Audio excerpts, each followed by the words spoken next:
Ay mga Mars, busy naman si Inday yung maglilinis sa labas ng bahay. Pinuntan pala ako ng tropa ko. Niyayaya nila ako magtabay sa tindahan. Sabi ko, hindi kasi ako sanay makimarites. Kaya sabi ko, next time na lang kasi magwawalis si Inday. Hawak na naman ng walis si Inday. Ang ganda-ganda ni Inday. Good morning pala sa mga kamarites ko.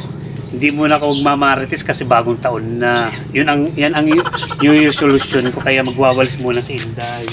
Ay nako, ang hirap-hirap talaga ng buhay. Lagi na lang busy. Ay nako. Magwawalis muna si Inday mga Mars. Diyan muna kayo. Yung mga shoutout pala sa mga tropa ko marites sa tindahan. Magsawa kayo sa kamamarites. Basta ako dito, magbabago na ako. Shout out sa inyo mga marites. Magbagong buhay na kayo mga marites ha. Shout out sa inyo. Magwawalis muna si Inday. Ang ganda-ganda ni Inday. Tignan nyo. Diba? Diba? Ganda-ganda. Diba? Magwawalis muna si Inday kasi mainit na dito sa labas. Masisira yung skin ni Inday. Ay, Mas!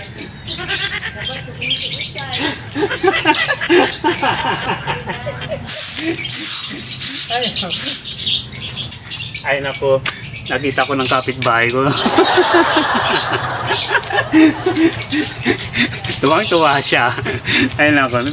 Ngayon lang kasi ako yung kapitbahay ko natuwa sa akin. Akala niya daw kung sino, di ba? Ang ganda-ganda. Bongga-bongga. Magwawalis mo na si Inday ha.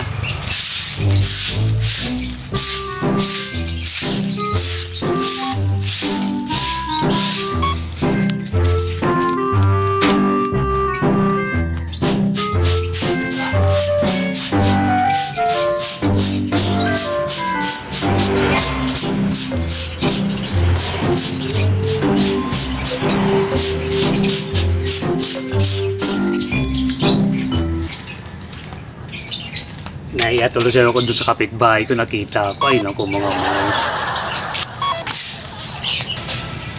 Nabigla siya, nagulat siya kung akala niya daw kung sino kaya. Ay naku, may kapitbahay siyang maganda. Tatapusin ko sa magwawalis ko ha.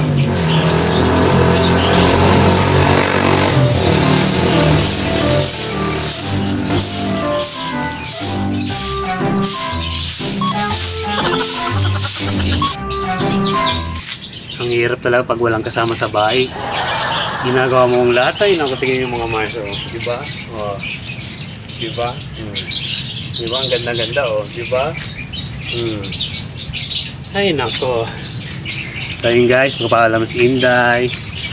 Bye. Tatapos ko lang to ha. Bye.